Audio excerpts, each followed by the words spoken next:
Ryan, huge congratulations. Yet another straight set win. That must be a really good feeling. Yeah, I was kind of expecting a bit more from James tonight, but obviously it's the most money that he's probably ever won in a tournament, the same as me as well. But I felt like my experience kind of showed in the end a little bit there, and I was kind of waiting for him, maybe when I was two sets and up, for him to sort of kick into gear and really put me under pressure, but it didn't quite happen for him. And, you know, I've been in that position where, you know, you've been playing well when you play a game and, you know, it doesn't quite happen for you. And, yeah, I'm just happy to get the win. To make the quarterfinals without dropping a single set so far, that's some achievement. You must be really proud of how you've done so far. Yeah, so my next match, if I lose a set, hopefully it doesn't just steamroll when I lose 5-0 or something, you know. So, yeah, obviously not to lose a set is great. And, yeah, I just try and rely on myself just to play well. That's all you hope for as a dart player, is to get on the stage and produce the darts that you know you're playing on the practice board. And didn't feel like that quite happened tonight, but when I look at it, it's 100 average, and you know, that's fantastic. If you told me before I started the match tonight I was going to average 100, I'd have ripped your arm off, you know. So, you know, in the biggest game of my career, you know, and I'll take it, and look forward to my next game. Yeah, another ton plus average and 50% on the doubles. How confident are you with your game right now? Because it seems like it's at as good a spot as it's almost ever been. Yeah, like I said, I've switched darts. You know, it's, like I said, it's not probably the best time of year to be switching darts. I've only been using them for sort of the last 6-7 weeks, and you know what I've been hitting in practice has been phenomenal, you know. So if I can replicate what I'm doing on the practice board, then I'll be dangerous. And you've got Andreas Harrison or Johnny Clayton in the quarterfinals. Now you've broken that glass ceiling and got as far as you've ever got. How far do you think you can really go?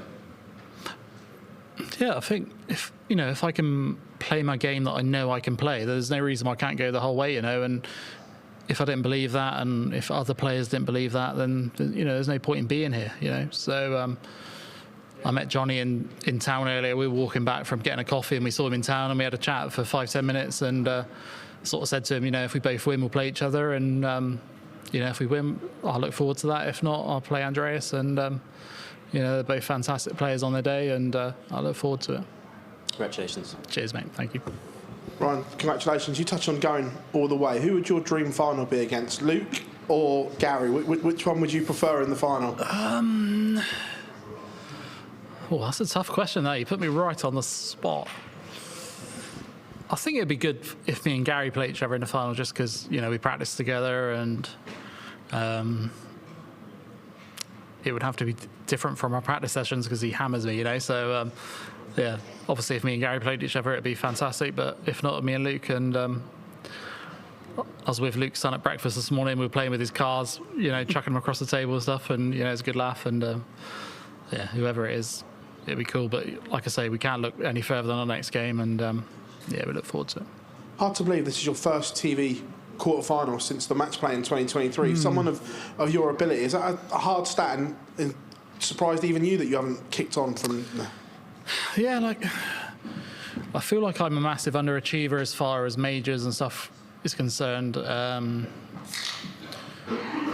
also on the other hand, when you look at the draws that I've had, and, you know, I played Littler in the match play, and, you know, he played phenomenal against me in the first game, and, you know, Price in the Grand Prix, and Aspinall in the Grand Prix the year before when he was on a double after 9 in the deciding leg, and, you know, things like that.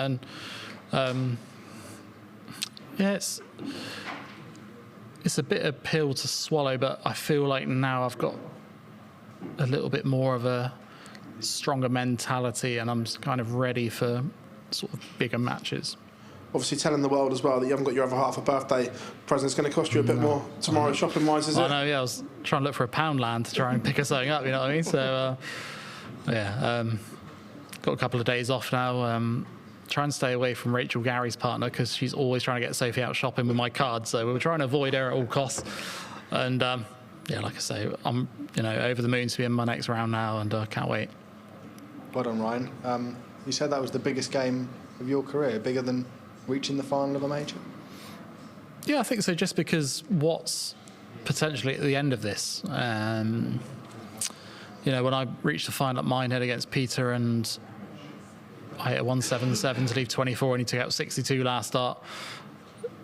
You know, who's saying that after I left 24 whether I was going to hit it or not. You know, it's one of those things. I might have missed 3 darts and he might have won. So yeah, like I say, the potential of this tournament now with the rankings, I think I'm back in the top 16 now, which is where I feel I belong. And I think it's only up from here. Yeah, back in the top 16 and only £1,500 off Gary Anderson, someone that hammers you in practice, but you're not too far off on the order of merit. Like I say, there's levels to this game, and Gary's up there with one of the best that's ever thrown a dart. So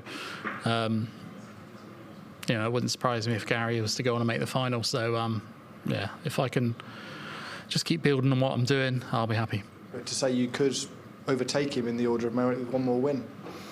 Yeah, I could, but he has to lose next game, and obviously he's playing Michael next, which is a fantastic game, and I look forward to watching it. Hello Ryan, well done on that win. As Josh said there, you've really jumped up the rankings now, and you still could go even further. With the ranking increases in this tournament, obviously because of the bigger prize money, do you think that will make you or make other players rethink their schedule next year when you're looking at Players' Championship events or Euro Tours with smaller prize money, because this is the big one, this is the one where you can go huge jumps? Yeah, it's hard, but to be fair, I like to play as much as I can, and I moan a lot about it on social media about all the travelling and stuff, but you need to be doing everything if you want to keep your arm in and feel like you're sharp. So I'll carry on playing as much of the schedule as I can. How comfortable are you feeling on the stage? Because like you said earlier, you've not dropped a set. You averaged a ton there. It was a really good performance against Martin Schindler. No one's really even getting close to you in the sets, it feels like sometimes. Yeah, it's kind of one of those where I feel like I'm having a bit of luck where people aren't really turning up against me, and I don't know whether that's just them having a bad day or me kind of putting the pressure on them and really putting them under it, where they feel like they have to really play well to beat me. So potentially a little bit of both. I've had texts from Davey saying I'm jammy and stuff like that with my draw and whatever else, but it's a bit of fun. We always text each other about our draws, and no matter who we play, you could draw Van Gogh and I could say you're jammy with your draw, you know what I mean? It's just a bit of fun we have, and it's just one of those really. On the stage we don't see a lot of emotional celebrations, but if you was to win the World Championship, what could we expect from you? I don't know, I might sort of wave to the crowd a little bit or something. I don't know. I might can't go too crazy. Might push the boat out a little bit. You know what I mean? But honestly, if I was to win that, I don't know what I'd do. So hopefully, you might see that in the future. Might do. Good luck, Ryan. Thank you. Cheers, thank you. Congratulations, Ryan. Was it important in a match like that to jump on James's inexperience at this level and stage of the competition? Yeah. So obviously, coming into the game, I said today that I wasn't really thinking about this match too much. I was just sort of chilling with the family in the hotel and, try not to think about it. When I got here, I was kind of like, right, just win the bull in the practice room. I managed to do that and just put him under as much pressure as possible in the match and just try and put him under it. And, I managed to do that in the end. And, like I say, I think my experience showed through in the end, and he didn't play to the best of his ability. But it's hard when you're playing for this sort of ranking money, and I'm really proud of how I played. It didn't feel like I played that well, but there's a lot more to come. And you produced really big numbers yesterday and big numbers today, but like you say there, you're not feeling like it is a really good performance. What constitutes a really good performance, and how much more levels have you got? I feel I've got a load more levels, but I'm a bit of a perfectionist, so I could win the match 12 legs to 0, and I could hit 11 9-darters. If I didn't hit 12, I'd be fuming about it, So I'm kind of that personality where everything's got to be perfect. And obviously in darts that doesn't happen, you get all the different outside pressures and stuff. But like I say, to win the match tonight 4-0 is fantastic, and I look forward to my next round in a few days' time. And we touch on the big stage form. Is it pleasing now to bring your solid floor form and Euro Tour form to these big stages? Yeah, you say solid floor form and Euro Tour form. I've been terrible on the Euro Tour this year. Next year I'm defending loads on the Euro Tour. I kind of thought I'd cracked the Euro Tour last season, but this season I've just not performed for whatever reason.